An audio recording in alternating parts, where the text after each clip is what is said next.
ఇప్పుడే country delight app ని download చేసుకోండి. Download the country delight app now. ఈ రోజుల్లో మనం గమ్యానికి త్వరగా చేరాలంటే అందరికీ వెంటనే గుర్తొచ్చేది ర్యాపిడో లేదా బైక్ టాక్సీ. ఫోన్ తీస్తాం, బుక్ చేసేస్తాం, వెనక సీట్లో కూర్చొని ధైర్యంగా వెళ్ళిపోతాం. బట్ ఆ ప్రయాణం గమ్యానికి కాదు, కాటికని ఎవరైనా ఊహిస్తారా? హైదరాబాద్లోని సురారంలో జరిగిన ఒక ఘోర రోడ్డు ప్రమాదం ఇప్పుడు బైక్ టాక్సీలు వాడే ప్రతి ఒక్కరిని కూడా ఉలిక్కి పడేలా చేసింది. కుటుంబం కోసం కష్టపడే ఓ మహిళ భక్తితో పాటు బాధ్యతను మోస్తున్న ఓ అయ్యప్ప మాలధారి బలయ్యారు. అసలేం జరిగింది? గమ్యం వేరైనా చావు ఇద్దరిని ఒకే చోట కలిపింది.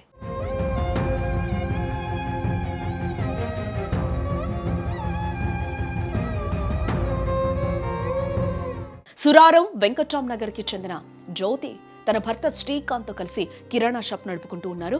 సోమవారం ఉదయం దుకాణానికి వెళ్లేందుకు ఆమె ర్యాపిడో బుక్ చేసుకున్నారు. ఇటు మరోవైపు పాండు బస్తీకి చెందిన సురేందర్ రెడ్డి అయ్యప్పమాల్లో ఉన్నాడు. కఠిన నిష్ఠతో ఉంటూనే మరోపక్క పొట్టకూటి కోసం ర్యాపిడో నడుపుతున్నాడు. బుకింగ్ రాగానే జ్యోతిని పికప్ చేసుకున్నాడు. సురారం ప్రధాన రహదారి జ్యోతి మిల్క్ సెంటర్ దగ్గర ప్రయాణం సాగుతుంది. అంతలోనే వెనక నుంచి మృత్యువు శరవేగంగా దూసుకొచ్చింది.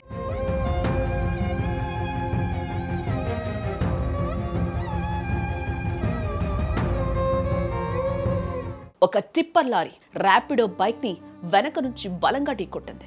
రెప్పపాటు కాలంలో జరిగిందంతే. బైక్ నడుపుతున్న సురేందర్ రెడ్డి, వెనక కూర్చున్న జ్యోతి ఇద్దరు టిప్పర్ ధాటికి అక్కడికక్కడే ప్రాణాలు వదిలారు. రోడ్డు మీద రక్తపు మడుగులో పడి ఉన్న మృతదేహాలను చూసి స్థానికులు కన్నీరు మున్నీరయ్యారు. పోలీసులు ఘటనా స్థలానికి చేరుకుని లారీ డ్రైవర్ అదుపులోకి తీసుకున్నాడు. మృతదేహాలను గాంధీ ఆసుపత్రికి తరలించారు.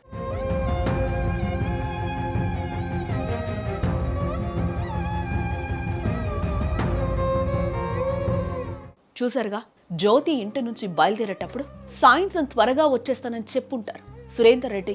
ఈ రైడ్ అయిపోయాక ఇంటికి సామాన్ తీసుకెళ్తామని అనుకునుంటారు. కానీ ఆ లారీ డ్రైవర్ నిర్లక్ష్యం రెండు కుటుంబాల్లో తీరని చీకటిని నింపింది. మనం కూడా ర్యాపిడో ఎక్కుతూ ఉంటాం కదా, బట్ రోడ్డు మీద హెవీ వెహికల్స్ తో అప్రమత్తంగా ఉండండి. డ్రైవర్లకు కూడా చెప్పండి, భయా మెల్లగా వెళ్ళు, ప్రాణం ముఖ్యం అని.